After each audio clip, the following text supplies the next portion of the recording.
तव्हांखे मेहर खां काज़ियारफ शहर ॾेखारींदासीं। काज़ियारफ शहर इहो साम्हूं ई आहे, साम्हूं पेट्रोल आहे। मेहर खां तक़रीबन 5 किलोमीटर वेझो आहे काज़ियारफ। ज़िला दादू तालुका मेहर काज़ियारफ जो इलाइक़ो आहे। काज़ी शफ़ी ख़ान जो ॻोठ आहे।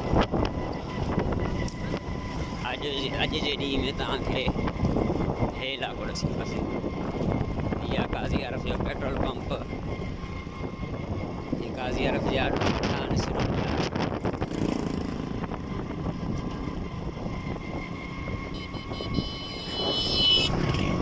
हिते के टाइम में बाग हुयो, ज़ैतूननि जो बाग मशहूरु हूंदो, ज़ैतून हूंदा हिते। हाणे हितां जी प्लाटिंग थिए पई। पोएं साल भी मुझे ख्याल में बाग हुयो, हिन साल प्लाटिंग थी वई आहे। ये काज़ियारफ जो शहर, साम्हूं है काज़ी शफ़ीक जो मरूम जो घर। इस शहर में एंट्री जो दरवाज़ो आहे। अॼोके हिन वीडियो में तव्हांखे असां काज़ियारफ ॾेखारींदासीं। नंढड़ो शहर आहे, सुठो आहे।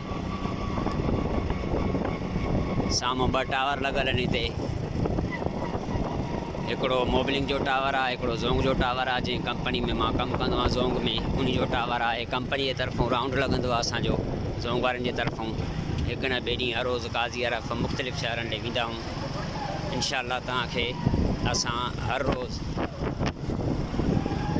हिकु न ॿिए ॾींहुं हर रोज़ु हिकिड़ी वीडियो अपलोड कंदासीं, जंहिंमें तव्हांखे सिंध जा जेके बि नंढा वॾा शहर आहिनि तव्हांखे ॾेखारबा।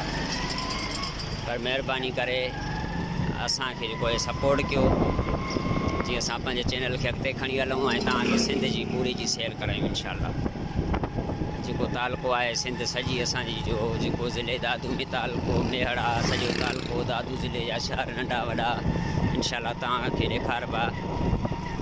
ऐं इंशाअल्लाह तव्हांखे गाइड बि कबो शहरनि जे बारे में, किथां जी शइ कहिड़ी मशहूरु आहे उहा बि तव्हांखे ॾेखारबी।